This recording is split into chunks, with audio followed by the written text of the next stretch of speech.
नमस्कार दोस्तों, मैं मोनू धाकड़ धाकड़ कॉम्बो क्लासेस में आपका हार्दिक स्वागत करता हूं। दोस्तों, आज हम थोड़ा सा अपने एक महत्वपूर्ण टॉपिक की तरफ चलते हैं, बंगाल प्रांत की तरफ। यदि हम बात करें कि परीक्षा के दृष्टिकोण से बंगाल प्रांत सबसे ज़्यादा आईएमपी प्रश्न बनते हैं इसमें से हमारे, तो हम बात करते हैं आज बंगाल प्रांत की तरफ। बात ना करते हुए सीधे बंगाल प्रांत की तरफ चलते हैं। बंगाल के बारे में यदि हम बात करें, बंगाल के बारे में, तो 18वीं सदी के दौरान, 18वीं सदी के दौरान, मतलब 18वीं सदी के आते आते तक, 18वीं सदी के दौरान अनेक ऐसे प्रांत थे जो कि स्वतंत्र अवस्था में आ गए थे, जिनमें से बंगाल एक प्रमुख प्रांत था, जो कि हमारी परीक्षा के दृष्टिकोण से भी आईएमपी बनता है। तो चलो चलते हैं बंगाल के बारे में। यदि हम पहली बात करें तो बंगाल का जो अंतिम शासक, बंगाल का जो अंतिम शासक था, जो कि बादशाह द्वारा सीधे तौर पर नियुक्त हुआ था। बंगाल का जो अंतिम शासक था, जो कि बादशाह द्वारा सीधे तौर पर नियुक्त हुआ था, वो था मुर्शिद कुली खां। वो कौन सा था अपना? मुर्शिद कुली खां,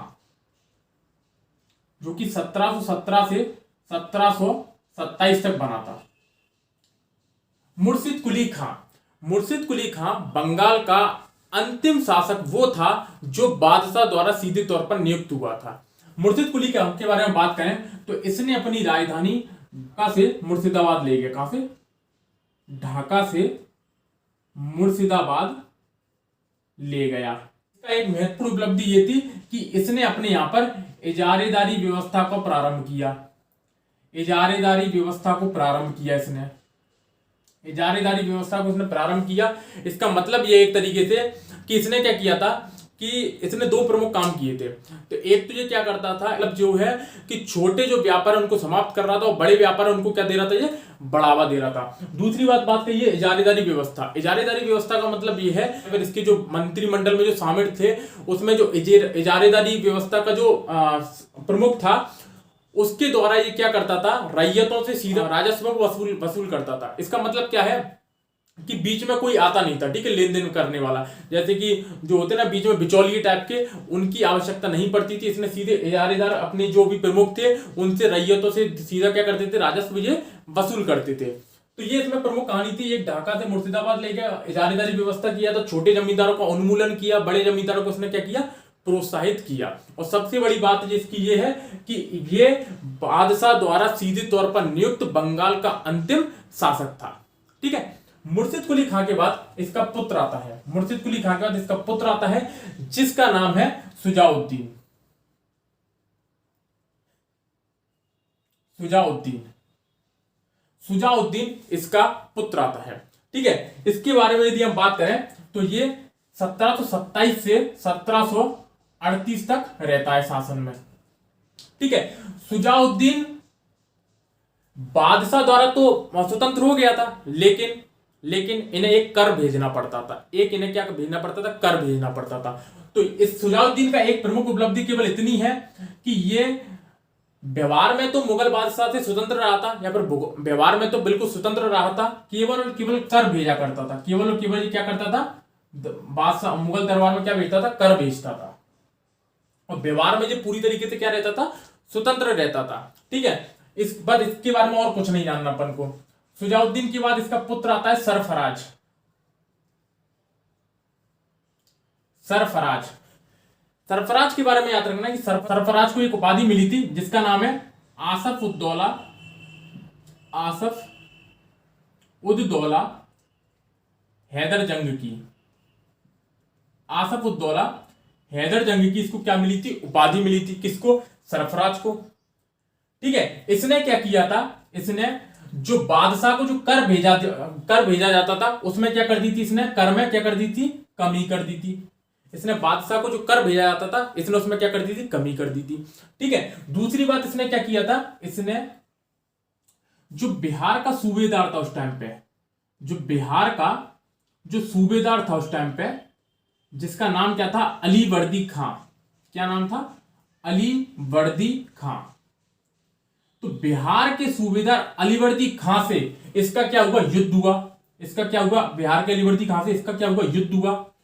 और युद्ध कौन सा युद्ध हुआ, वो उस युद्ध का नाम देख लेना, आईएमपी युद्ध है, घिरिया का युद्ध।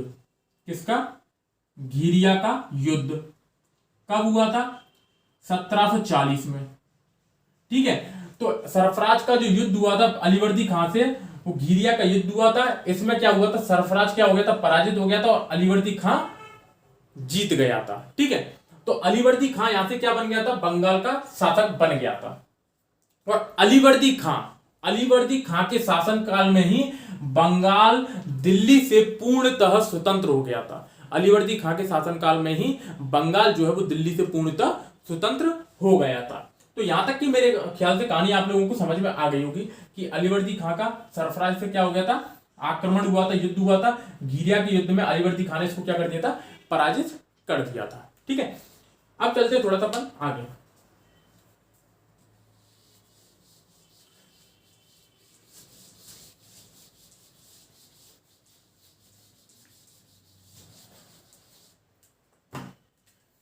अलीवर्दी खां के बारे में,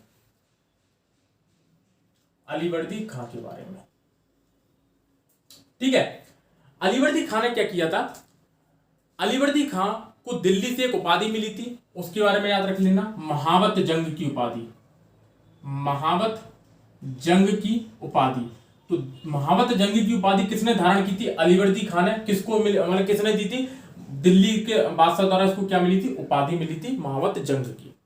ठीक है, अलीवर्दी खां अपने आप में एक सुयोग्य शासक था, एक बहुत अच्छा शासक था ये। ठीक है, इसने क्या किया था, जो अंग्रेजों द्वारा कलकत्ता की जो किलेबंदी की गई थी उसका इसने क्या किया था, विरोध किया था, कलकत्ता का विरोध किया था। दूसरा, चंद्रनगर जो कि फ्रांसीसियों द्वारा उसकी किलेबंदी की जा रही थी बंगाल में, उसका भी इसने क्या किया था, विरोध किया था। ठीक है, दोनों का इसने विरोध किया था। तो ये प्रश्न कभी कभी आया था कि कलकत्ता की किलेबंदी का विरोध किसने किया था, तो अलीवर्दी खां ने। अगर की जो किलेबंदी की गई थी फ्रांसीसियों द्वारा, उसका विरोध किसने किया था, तो वो भी किया था किसने, अलीवर्दी खां ने। ठीक है, इस चीज को याद रखना। अलीवर्दी खां के बाद जब अलीवर्दी खां मरने वाले थे तो इन्होंने अपने नाती सिराजुद्दौला को शासक नियुक्त कर दिया था।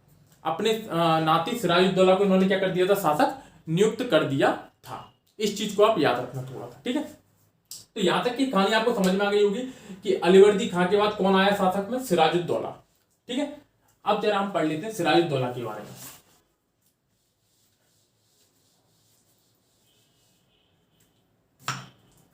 देखो, सिराजुद्दौला ज्यादा टाइम तक शासन नहीं कर पाया, केवल 1756 में बना था। 1757 में क्या हो गई थी, इसकी मृत्यु हो गई थी। क्यों हो गई थी वो सुनना जरा। सिराजुद्दौला अपने आप में एक सुयोग्य उत्तराधिकारी था, अलीवर्दी खां का सुयोग्य उत्तराधिकारी था। लेकिन जब ये गद्दी पर बैठा तो इसके कई सारे शत्रु बन गए थे। कई सारे शत्रु में कौन कौन से थे, एक तो पूर्णिया का नवाब था,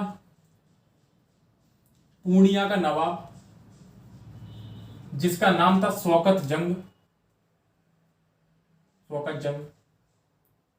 ये जो था इसका चचेरा भाई था। कौन था, चचेरा भाई, चाचा का लड़का था। ठीक है, चचेरा भाई था। पूर्णिया का नवाब शौकत जंग था। इसका दूसरा जो प्रबल शत्रु था वो था घसीटी बेगम,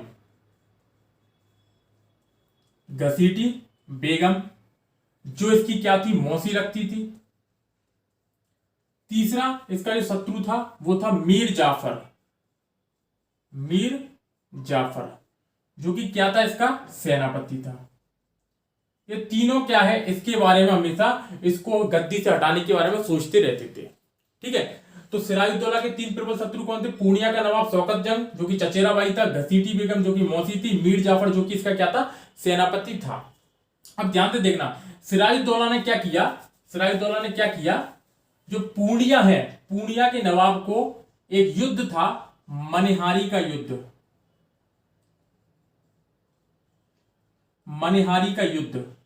याद रख लेना इसको। ठीक है, मनिहारी के युद्ध में सिराजुद्दौला ने क्या किया, पूर्णिया के नवाब शौकत जंग को क्या कर दिया, पराजित कर दिया। इसमें क्या हो गया, शौकत जंग हार गया। दूसरा, घसीटी बेगम को बंदी बना लिया। घसीटी बेगम को क्या कर लिया इन्होंने, बंदी बना लिया। और तीसरा, मीर जाफर जो कि इसका सेनापति था, इसके स्थान पर मीर मदान को अपना सेनापति बना दिया। मीर मदान को इन्होंने क्या बना दिया, अपना सेनापति बना दिया। ये क्या बन गया, इनका सेनापति बन गया। तो तीन चीजें क्या इसमें अपन को देखने को मिली कि पूर्णिया के नवाब शौकत जंग को मनिहारी के युद्ध में पराजित कर दिया था, घसीटी बेगम को बंदी बना लिया था, मीर जाफर को हटाकर उन्होंने मीर बदाल को क्या बना लिया था, अपना सेनापति बना लिया था। यहां तक आपको बात समझ में आ गई होगी। इसके बाद एक महत्वपूर्ण घटना सुनना जरा। 1717 के फरमान के बारे में तो याद ही होगा कि 1717 के फरमान में क्या बात हुई थी, जो फर्रुखशियर द्वारा अंग्रेजों को दिया गया था।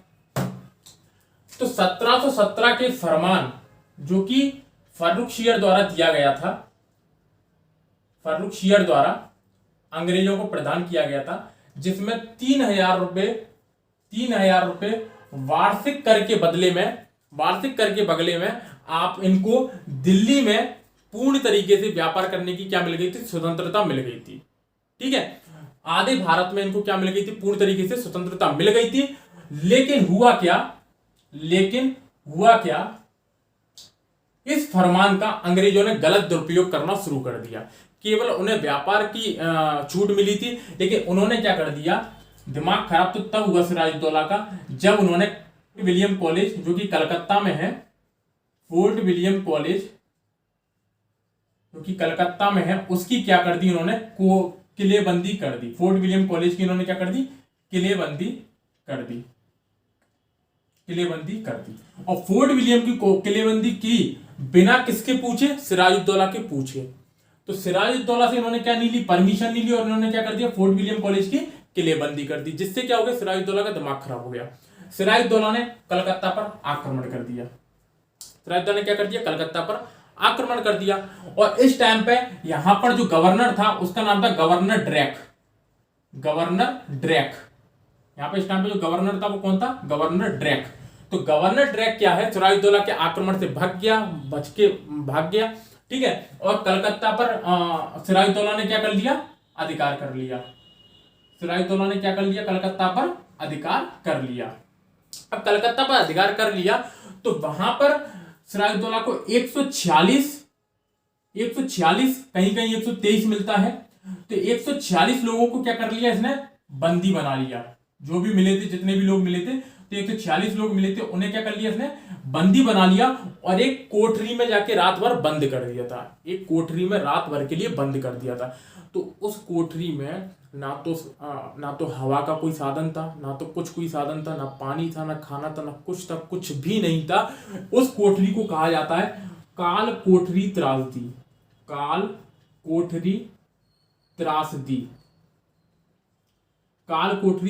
कहा जाता है। और 146 लोगों को इसमें क्या कर दिया था, कैद कर दिया था। और सुबह जब उस कोठरी को खोला तो उसमें केवल और केवल 23 लोग ही जीवित मिले थे। केवल और केवल 23 लोग ही उसमें जीवित मिले थे। ये बात किसने बताई, इन 23 में एक इतिहासकार था, हॉलवेल। इनमें एक इतिहासकार था, 23 में से एक बचा था, इतिहासकार हॉलवेल। इसने ये बात बताई थी कि हम 146 लोग थे और बचे कितने, 23। उनमें से एक कौन सा था, हॉलवेल। और इस घटना को कहा जाता है काल कोठरी त्रासदी के नाम से। ठीक है, ये सारी चीजें हो गई। इसके बाद क्या हुआ, सिराजुद्दौला ने कलकत्ता को जीत लिया और कलकत्ता का नाम उसने क्या रख दिया, कलकत्ता का नाम उसने अलीनगर रख दिया। कलकत्ता का नाम उसने क्या रख दिया, अलीनगर रख दिया। और अलीनगर का जो प्रमुख बनाया वो उसने किसको बना दिया, मानिक चंद को इसने क्या बना दिया, अलीनगर का प्रमुख बना दिया। ठीक है, यहां तक समझ लिया होगा। तो कलकत्ता का नाम अलीनगर रख दिया और अलीनगर का प्रमुख किसको बना दिया, मानिक चंद को। अब मानिक चंद क्या निकला, मानिक चंद थोड़ा सा बेकार आदमी निकला। और मानिक चंद ने अंग्रेजों से रिश्वत लेकर अलीनगर को किसको बेच दिया, अलीनगर को बेच दिया अंग्रेजों को। तो रॉबर्ट क्लाइव के साथ क्या कर लिया था, मानिक चंद ने रॉबर्ट क्लाइव के साथ क्या कर लिया था, समझौता कर लिया था। और अलीनगर को किसको बेच दिया, रॉबर्ट क्लाइव को। ठीक है, बाद में सिराजुद्दौला ने फिर से आक्रमण किया, लेकिन कोई निर्णय नहीं निकल पाया। तो बाद में अंत में जाके अलीनगर की क्या हुई, संधि हुई। बाद में हुई अलीनगर की संधि। किस किस के बीच में, ये ध्यान रख लेना, अलीनगर की संधि हुई किस किस के बीच में, सिराजुद्दौला और अंग्रेजों के बीच में। या फिर क्लाइव के बीच में, रॉबर्ट क्लाइव के बीच में, सिराजुद्दौला और रॉबर्ट क्लाइव के बीच में क्या हुई, संधि हुई। ठीक है, इसके बाद क्या हुआ, अंग्रेजों को ये वाली बात समझ में आ गई यार कि ये सिराजुद्दौला बहुत परेशान कर रहा है, बहुत परेशान कर रहा है। तो अंग्रेजों ने क्या किया, सिराजुद्दौला के जो भी विरोधी लोग थे उनके साथ मिलकर सिराजुद्दौला को गद्दी से हटाने का क्या करने लगे, प्रयास करने लगे। तो सिराजुद्दौला के जो विरोधी थे उनमें कौन कौन से थे, एक तो मीर जाफर था, ठीक है, एक राय दुर्लभ खां था, एक लतीफ खां था, एक जगत सेठ था, ये सारे लोग, फतेहचंद वगैरह, ये सारे लोग थे। कौन कौन से थे इसके विरोधियों में, राय दुर्लभ खां, राय दुर्लभ खां, लतीफ खां, लतीफ खां, मीर जाफर, मीर जाफर था, ठीक है, फतेहचंद था, फतेहचंद था, आदि लोग थे जो कि किसके दरबार में थे, सिराजुद्दौला के दरबार में थे। और लेकिन ये सब लोगों ने क्या कर दिया, अंग्रेजों का साथ दे दिया, और अंग्रेजों का साथ दे दिया और सिराजुद्दौला को गद्दी से हटाने के इन लोगों ने क्या करने लगे, प्रयास करने लगे। अब हुआ क्या, 23 जून 1757 में एक घटना घटी, 23 जून 1757 में एक घटना घटी। उस घटना का नाम क्या था, प्लासी का युद्ध। क्या था, प्लासी का युद्ध, प्लासी का युद्ध, प्लासी का युद्ध। ठीक है, प्लासी का युद्ध जो हुआ बंगाल के मुर्शिदाबाद जिले में, मुर्शिदाबाद, ध्यान रख लेना ये आ जाता है, मुर्शिदाबाद जिले में तथा प्लासी गांव में, प्लासी गांव में। कहां पर, मुर्शिदाबाद जिले से थोड़ा सा दूर था, प्लासी गांव था। वहां पर प्लासी गांव में क्या हुआ, आक्रमण हुआ। प्लासी गांव किस नदी के किनारे है, तो गंगा भागीरथी नदी के किनारे, गंगा भागीरथी नदी के किनारे क्या था, प्लासी गांव था। यहां पर क्या हुआ, 23 जून 1757 को क्या हुआ, युद्ध हुआ अंग्रेजी सेना में और सिराजुद्दौला की सेना में। लेकिन मैंने बताया आपको, सिराजुद्दौला के जो अपने लोग थे उन्होंने गद्दारी कर दी थी। ठीक है, इन सब लोगों ने युद्ध में क्या कर दिया था, अंग्रेजों का साथ दे दिया था, जिसके कारण क्या हुआ था, जो अपना सिराजुद्दौला है उसकी हार हो गई थी युद्ध में। तो एक इतिहासकार था, एक इतिहासकार, उसने युद्ध को क्या कहा है ये भी सुन लेना, पन्नीकर। पन्नीकर ने एक बात कही है, पन्नीकर ने यह बात कही है कि जो बंगाल है, बंगाल, बंगाल एक सौदा था, बंगाल जो एक सौदा था, जो बंगाल के धनी लोगों ने व सिराजुद्दौला के साथियों ने मिलकर अंग्रेजों को बेच दिया था। ठीक है, तो ये वाली बात किसने कही, पन्नीकर ने कही कि बंगाल क्या था, एक सौदा था, बंगाल एक सौदा था जो बंगाल के धनी लोगों ने मिलकर तथा सिराजुद्दौला के साथियों ने मिलकर अंग्रेजों को बेच दिया था। ठीक है, तो 23 जून 1757 को क्या हो गई, सिराजुद्दौला की मौत हो गई। और उसके बाद सिराजुद्दौला को हटाकर किसको गद्दी पर बैठा दिया, तो मीर जाफर को गद्दी पर बैठा दिया, मीर जाफर को गद्दी पर बैठा दिया।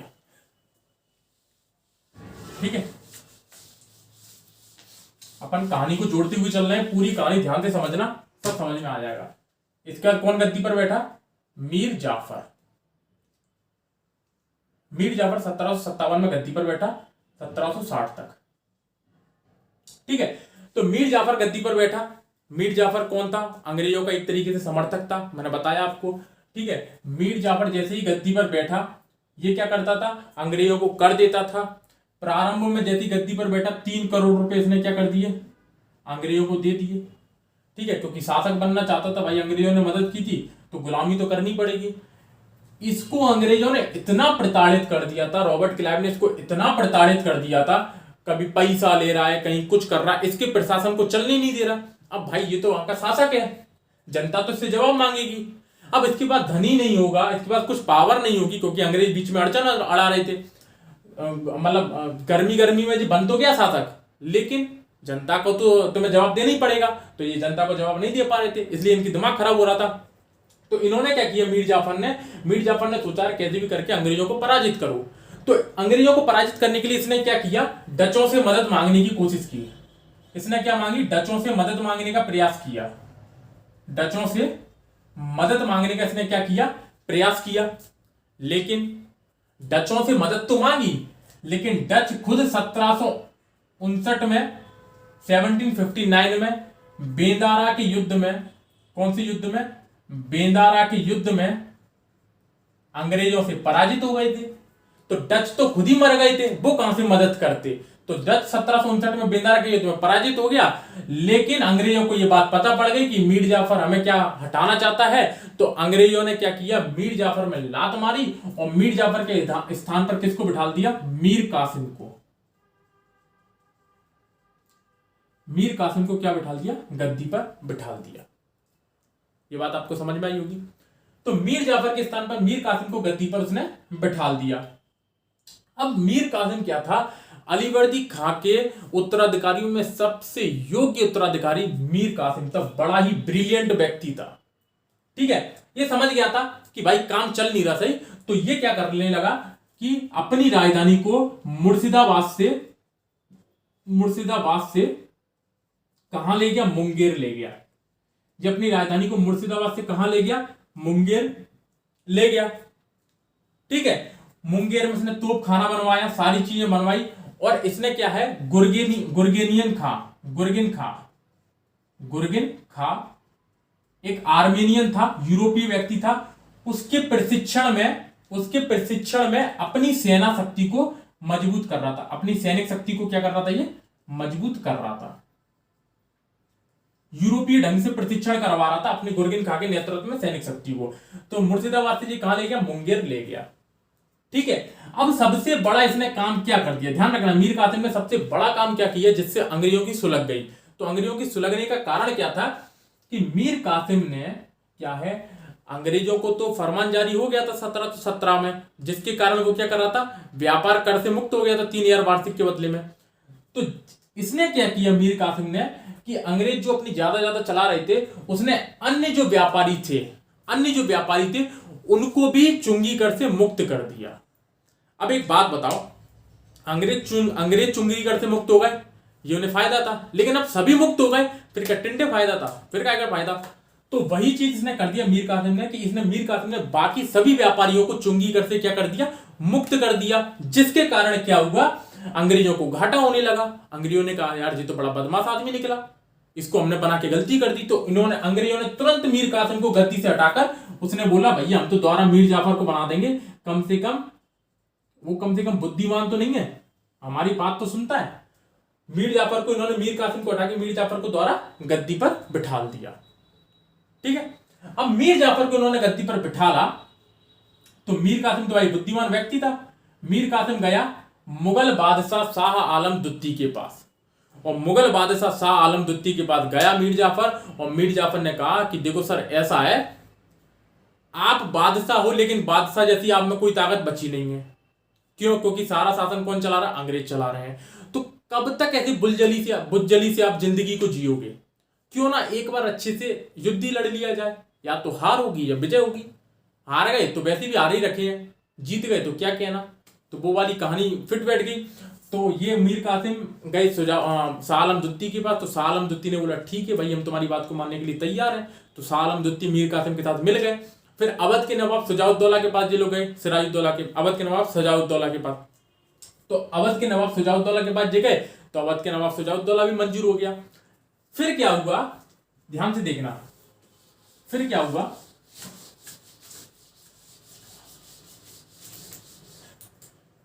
मीर कासिम प्लस शाह आलम द्वितीय प्लस शुजाउद्दौला, अवध का नवाब शुजाउद्दौला, इन तीनों की मिली हुई सेना ने अंग्रेजों पर आक्रमण कर दिया। बक्सर नामक स्थान पर इन्होंने क्या कर दिया, युद्ध की घोषणा कर दी। किससे, अंग्रेजों से। और वहां पर उस टाइम पे अंग्रेजों का गवर्नर कौन था, रॉबर्ट क्लाइव था। लेकिन अंग्रेज सेनापति कौन था वहां पर, अंग्रेज जो सेनापति था इस युद्ध में वो कौन था, हेक्टर मुनरो, ये अंग्रेजी सेनापति था। तो मीर कासिम, शाह आलम द्वितीय, शुजाउद्दौला ने बक्सर का युद्ध लड़ा इनसे, अंग्रेजों से। बक्सर कहां पड़ता है? बिहार के आरा जिले में, बिहार के आरा जिले में बक्सर पड़ता है। ठीक है, ये आप चीज को याद रखना। अब बक्सर का युद्ध ये इन दोनों में लड़ा। अब एक प्रश्न बनता है यहां से, प्रश्न ये बनता है कि ये बताओ बक्सर के युद्ध के समय बंगाल का शासक कौन था? तो मैंने अभी आपको बताया कि बंगाल का शासक इन्होंने किसको बना दिया था? जाफर को। तो मीर जाफर उस टाइम पे क्या था? बंगाल का शासक था। तो मीर जाफर बंगाल का शासक था उस टाइम पे। तो इसकी सेना ने इनकी सेना से आक्रमण किया और इसमें ये बुरी तरीके से क्या हो गए? पराजित हो गए। अंग्रेजों ने इनको बुरी तरीके से पराजित कर दिया। मीर कासिम युद्ध भूमि में मारा गया, मीर कासिम युद्ध भूमि में मारा गया और शाह आलम द्वितीय और शुजाउद्दौला के बीच में अंग्रेजों से संधि हुई, इलाहाबाद की संधियां। याद रखना, 16 अगस्त 1765 को इलाहाबाद की पहली संधि, इलाहाबाद की पहली संधि किसके बीच में हुई? इलाहाबाद की पहली संधि हुई शुजाउद्दौला के बीच में, शुजाउद्दौला के बीच में, अवध के नवाब। और अगस्त 1765 में, एक दो दिन बाद ही इलाहाबाद की दूसरी संधि हुई, इलाहाबाद की दूसरी संधि हुई किसके बीच में?